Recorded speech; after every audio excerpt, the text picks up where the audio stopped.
This is dumb. Listen, I have to just leave the house right now. I'm leaving my entire house. Miss Rona, let me come chat to you.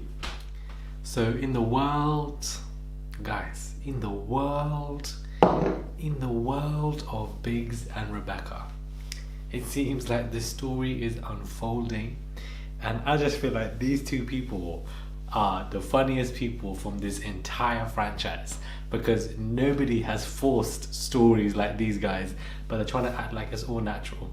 Like you guys didn't stage this, like you guys aren't doing all of this just for a bit of airtime and relevance. Like it actually is so funny. Hey guys, it's Murali. Hope you guys are doing well today. If you haven't already, click that button for daily and consistent content. Head over to my Instagram, Murad_Murali. Subscribe to my channel and my podcast. Do not send any hate to anybody mentioned in this video, and let's get into this video.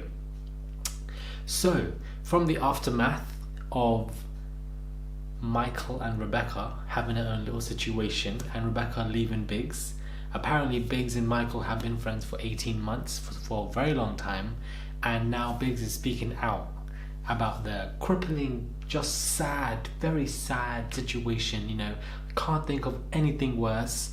Not like we're having a pandemic right now, not like people are dying right now.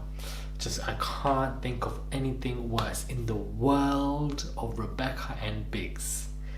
Like, these two are actually... Love Island Biggs has denied Rebecca cheated on him with pal Michael Griffiths, but admits that, you know, he is upset because she effed up on a drunken night out. The 27-year-old has broken his silence. I'm loving how these articles write, you know, broken his silence. In an exclusive interview, as he revealed he's given Rebecca a second chance. That's despite being sent messages from strangers. Matter of strangers, you know, these times Sally and Susan from down the street are texting you. Sally and Susan are texting you, Biggs, and letting you know that this Rebecca is just not the one. Wow. That's despite being sent messages from strangers warning him of the brunette beauty he fell for outside of the villa. The couple hits the rocks when he discovered Rebecca had spent the night at Michael's house, but she insists nothing happened and she fell asleep on the sofa. Biggs woke up to find Rebecca, 21, missing from the... Don't kill me with this story, because I'm actually going to just fall down from this chair. Man said Biggs woke up and found Rebecca missing from the hotel room after he turned in for an early night. He immediately rang Michael. Why would he immediately ring Michael? His mutual friend, through fellow Scott and Love Island Anton, to find out the truth. This is dumb. Listen, I have to just leave the house right now. I'm leaving my entire house. Miss Rona, let me come chat to you. Wow. Now guys, these are taking the piss, because this is becoming a whole novel, fam. That was the beginning, this is the middle. He told me nothing happened and that he would never do that to me, Biggs said.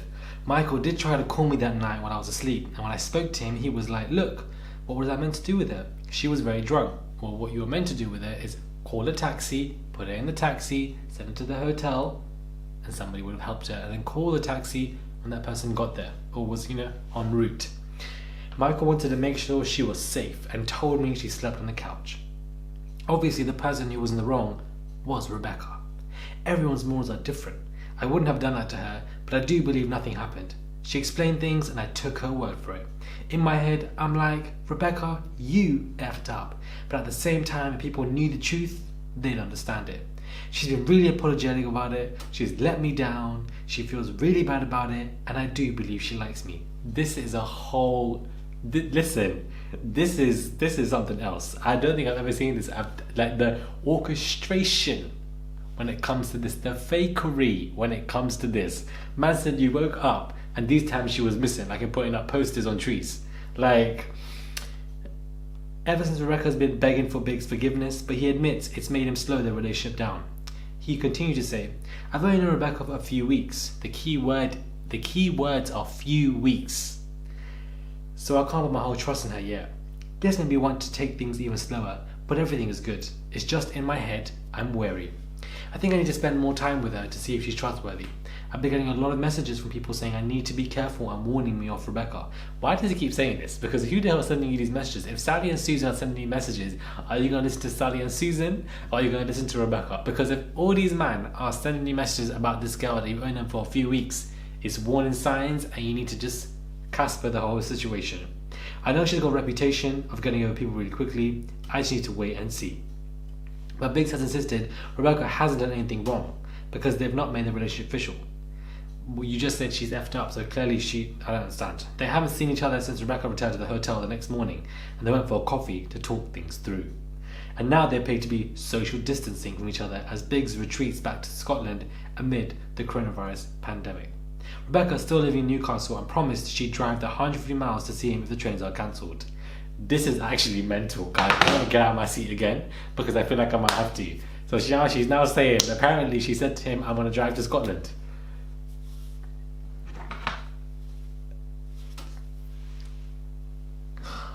Biggs added, truthfully, the virus is the only thing that's stopping us seeing each other more. We've just been enjoying each other's company and having fun. We've never put a label on it being boyfriend, girlfriend, but I've said I wouldn't make her my girlfriend. It just feels far too early right now. Oh, Lord have mercy. Lord have mercy on my soul. Like, stories like this, you can just tell. Man said he woke up and she was missing, and then apparently Michael took her to his house and she was there sleeping on the sofa. So she just happened to be at a place where Michael was, and Michael just happened to take her home. Michael didn't want to take her back to the hotel room, where the hotel was. Could have asked her, even though she was drunk. Took her back to the room, took her back to the house. She slept on the sofa. Then she returned that morning and they had a talk through the situation. You don't feel like she's done anything wrong, but then you just said that she has effed up. You've given this exclusive interview, so it's like this was all orchestrated and planned, and you're giving it. I would normally say I'm not mad at it, because if you're trying to maintain that relevance and trying to get some kind of coin, cool. But I'm mad at it because the fakery is so obvious when it comes to this particular article and what you guys are doing, all of you. And I just feel like Rebecca and Biggs are doing, you lot are doing the absolute most.